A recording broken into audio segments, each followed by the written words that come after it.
Hi everyone, my name is Mohammed Sharif, and today I would like to talk to you about embodying abundance and what living an abundant lifestyle looks like.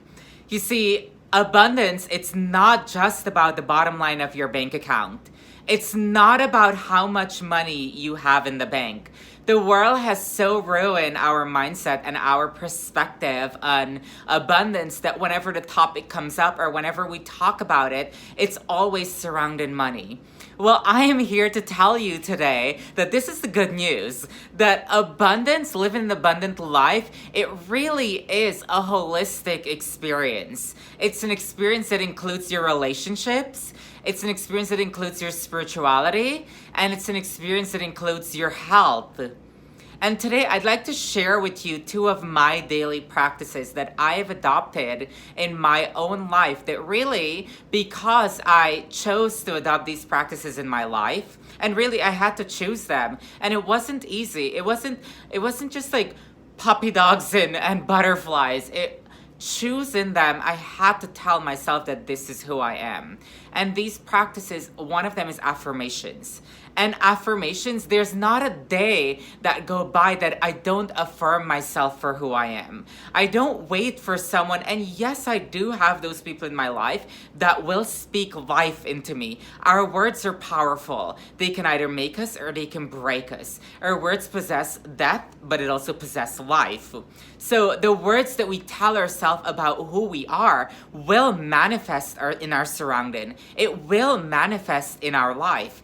And for me, affirmation, anything, abundant thinker knows the power of affirmations. Anything that comes after the words I am is true to your unconscious mind. It is true to who you are. So affirmations should be consistent and it should be very intentional.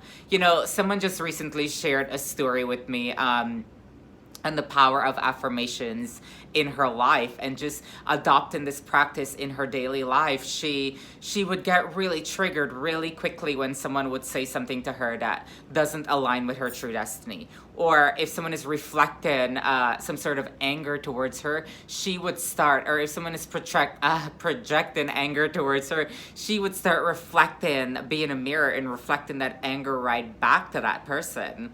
But since she adopted the practice of affirmations in her life, she started telling herself that she's calm, that she's powerful, that she is in control of her emotions. And now whenever someone tried to trigger her, the anger response doesn't come up anymore. The emotions of anger and the emotions of I'm going to reflect this right back to you has completely dissipated in her life, and she doesn't react to those emotions anymore. So that is one powerful example of affirmations. And I promise you, do not let a day go by that you do not affirm yourself for who you are. And it's really easy. You know, we don't have to wait for your mom or dad or siblings or bosses in our life to come and say you're powerful or you're wise or you're bold or you're confident. Do not wait for someone to come into your life and say those words to you, because again, your words about who you are will manifest who you really are. So affirmations, make it a daily practice and watch your life change because of it. The other one that I wanted to talk about is cognitive dissonant. I know, cognitive dissonant. You're creative, spell that word however you want to. But what it is a form of mental disruption that disrupt your own mind by thinking of yourself in a way that doesn't match your current behavior. I'm gonna say that again for you. Cognitive dissonant is a form of mental disruption where you disrupt your own mind by thinking of yourself in a way that doesn't match your current behavior. So what happens is that your mind will then begin to call you to do the things that matches you, that makes your mental conversation match your current behavior. And I'll share a story with you about cognitive dissonance in my life. I grew up in not a very wealthy family. I would say not even a middle class family. I grew up in a very poor family. And one of my biggest dreams in my life is that I wanted to own my own home before I was the age of 30. And guess what? Everything in my surroundings said that that was completely impossible.